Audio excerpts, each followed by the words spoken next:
É música, é música. Cadê o gato? Você achou, né? Cadê o gato? Aqui atrás temos um carvalho, né? Podemos ver aqui os frutos do carvalho, está crescendo. Pessoal, vamos refletir um pouquinho aqui, ó. Uma reflexão, lembrando desse texto. O que nós estamos vendo e o que é importante aqui? A gente vê a ruína de uma cidade israelita que é da época do rei Onri ou Acabe, do século IX, mas que tem a sua origem na chegada dos israelitas quando eles ocuparam a terra. O texto bíblico que menciona diretamente, que o Val falou, ali é Josué capítulo 19, versículo 47. Diz assim: mas a tribo de Dan teve dificuldade para tomar posse do seu território. Por quê? Porque eles estavam lá embaixo perto dos filisteus, e com os filisteus ninguém tinha condição de lutar por inferioridade militar. Por isso atacaram Lezem, que é o nome da cidade, né, que depois foi chamada Laís também. Conquistaram, passaram ao fio da espada e ocuparam, estabeleceram-se em Lezem e deram o nome de Dan por causa dos seus antepassados. Essas cidades com seus povoados foram a herança da tribo de Dan, clã por clã. Essa cidade tem uma importância grande, porque a rota que vem do norte, que ia daqui para Síria, que é o caminho da Mesopotâmia, ela chegava aqui. A cidade, como vocês veem, o lugar é excelente. O povo que estava aqui era um povo militarmente despreparado, os da tribo de Dan ocuparam e ficaram nesse lugar. E aqui a gente vai ter uma possibilidade de ver de perto o cenário do que significa o conflito, da visão que os israelitas tinham sobre a realidade de Deus e o que acontece no ambiente cananita. Quando a gente vê, né, nós vimos lá a árvore que chama-se Elá, que quer dizer árvore de pistache, mas quer dizer, tem o mesmo radical da palavra deusa.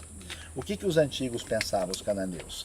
A grande dúvida na vida era saber como é que a gente, da onde vem a energia que sustenta a gente, da onde vem a vida. Então o pessoal vem de uma região desértica próxima e de repente tem aqui uma árvore. Essa árvore grande, aqui tem alguma coisa, tem alguma energia ligada aos deuses, aos espíritos que dão vida aqui. Então esse lugar é especialmente sagrado. Por isso que a Bíblia vai falar de árvores grandes, de pessoas que fazem, né, cultos debaixo de árvores frondosas. Carvalho vai ser um lugar de idolatria, porque a ideia é essa, que está ligado ao mundo do paganismo. E o povo de Israel tem um desafio: a gente conhecer um Deus que se manifesta a gente, nos libertando e fazendo aliança com a gente aonde? No Monte Sinai, que é um deserto pedregoso. E aí chega nesse lugar, a pergunta é: de onde vem realmente a vida? De onde vem a bênção? De onde vem a segurança? Será que esses caras que moram aqui, que têm tanta fertilidade, não devem estar com a razão? E você tem um grande conflito, uma grande luta, e essa luta é a luta que permanece na tradição hebraica, né, vai desembocar no judaísmo, depois no cristianismo, que é a discussão entre um Deus único, um Deus que deve ser adorado, cultuado e servido, ou muitos deuses ligados à natureza, à deificação das coisas que estão à nossa volta. E o que está por trás disso? Por que isso é tão importante?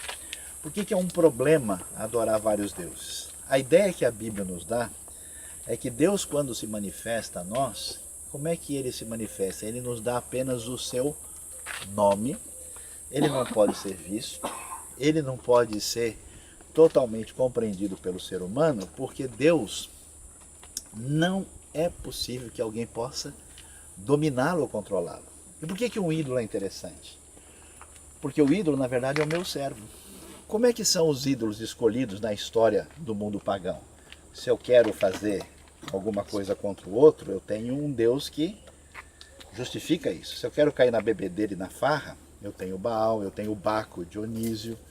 Os deuses, na verdade, estão a meu serviço, porque a gente sofre de um problema sério, que é muito complicado, que chama síndrome de controle das coisas, que leva a gente a ser possessivo, que leva a gente a ficar neurótico, que leva a gente a ficar com tanta ansiedade. É esse desejo secreto de domínio e de controle que é a doença psicológica e espiritual que atinge a nossa vida e que piora a nossa qualidade de ser conosco mesmo e com as pessoas. E a Bíblia tem um desafio, olha, o Deus responsável por tudo isso que tem aqui, esse Deus que é o Criador de tudo, Ele é que está no domínio, no controle, no poder, portanto você deve se submeter a Ele. E não caia na tentação de construir um ídolo, um Deus da sua imagem e semelhança, que você possa dominar, que você possa controlar. Você deve crer e adorar e se submeter ao único e verdadeiro Deus. Quando a gente fica excessivamente ansioso, quando a gente quer ter o domínio e controle da situação, no fundo, esse é um pecado secreto de prepotência e possível desejo de onipotência que toma conta do coração da gente. Por isso a Bíblia diz para Israel várias vezes, Jesus vai dizer que vocês devem o quê? Lançar sobre Deus a sua ansiedade e aprender a descansar em Deus. Por quê? Porque esse Deus, diferente do que acontecia no mundo pagão, diferente desse mundo politeísta, onde as relações com Deus eram complicadas, como é que era esse tipo de... Esperar passar.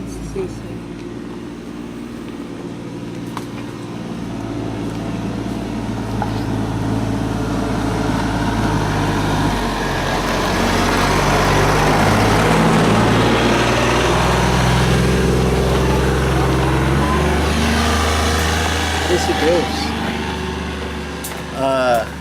que se revela a gente na Bíblia, diferente do mundo pagão, porque nesse mundo de ansiedade, de controle, só tem um aspecto psicológico que domina as pessoas. É um aspecto psicológico dominado pela culpa e pelo medo.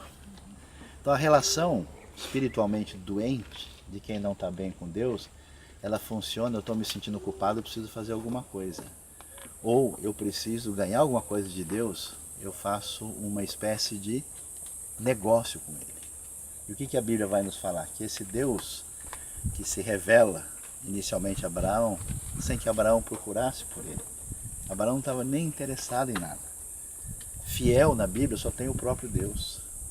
A Bíblia vai dizer que, e disse então o Senhor Deus a Abraão, depois da catástrofe de Babel, do máximo do afastamento, Deus procura Abraão. E quando Deus procura, Deus oferece a Abraão o quê? Uma aliança. O que é aliança? É uma amizade. É uma relação de parceria e proximidade. E essa característica de Deus vai ser manifestada através de uma palavrinha chamada Chesed. E Chesed, que é misericórdia, que é graça, é amor incondicional. Deus resolve gostar de você, mesmo que você não esteja com nada. Mesmo que você tenha todas as suas falhas e fracassos, e seja quem você seja, a gente vai ver que a gente parece que vai aparecer só no Novo Testamento, está na essência da maneira como Deus se revela a Israel.